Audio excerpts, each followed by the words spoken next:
पहले भी हो सकते थे।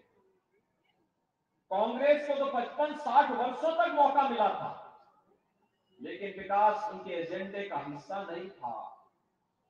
गरीब कल्याण उनके एजेंडे का हिस्सा नहीं था। वनवासियों, गिरवासियों, हरिजनों, जनजाति समुदाय के का उत्थान हो, उनका कल्याण हो, वे भी सुख और समृद्धि के मार्ग पर आगे बढ़ सके, ये कांग्रेस के एजेंडे का हिस्सा नहीं था।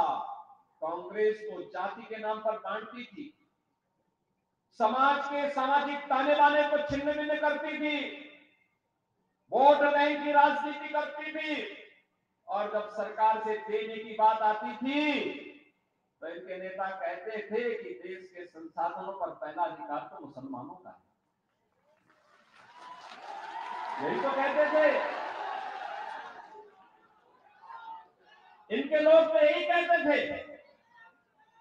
वो ये नहीं कहते थे कि देश के संसाधनों पर पहला अधिकार गरीबों का है, अन्नदाता किसानों का है, नौजवानों का है, हमारी बहनों और माताओं का है।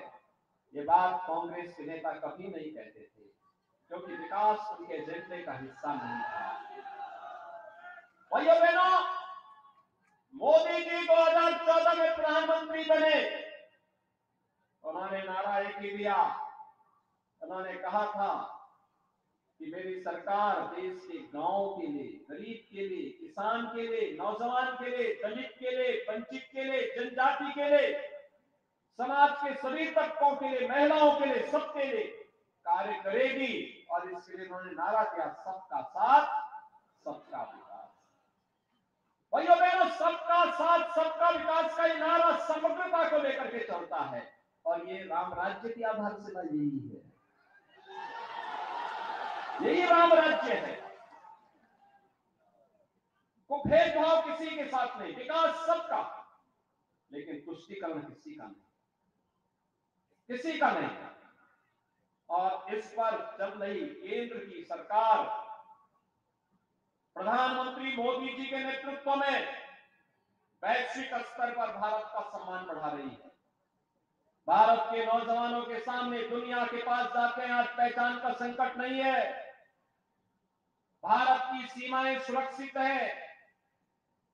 अब दुश्मन देश भी भारत की तरफ टेढ़ी निगाहों से नहीं देख सकता। सबको मालूम है कि टेढ़ी निगाहों से जब दिखाई देखेंगे तो उनकी आंखें निकालने में भी बहुत देर नहीं लगेगी। भाइयों बहनों, एक नए भारत का दर्शन हम कर रहे हैं मोदी जी के नेतृत्व में, और केंद्र की योजनाओं को और राज्य के साथ जोड़ करके उसका लाभ मध्य प्रदेश के प्रत्येक नागरिक को मिल सके, यह कार्य शिवराज सिंह चौहान जी के नेतृत्व में भारतीय जनता पार्टी ने प्रभावी ढंग से मध्य प्रदेश के अंदर करके दिखा दिया। भाइयों बहनों, कार्य करने का एक जज्बा होता है। अब याद करिए, कांग्रेस के समय में मध्य प्रदेश बीमारू राज्य था, लेकिन आज विकसित हो चुका है। बीमारूपन से दूर होकर इसको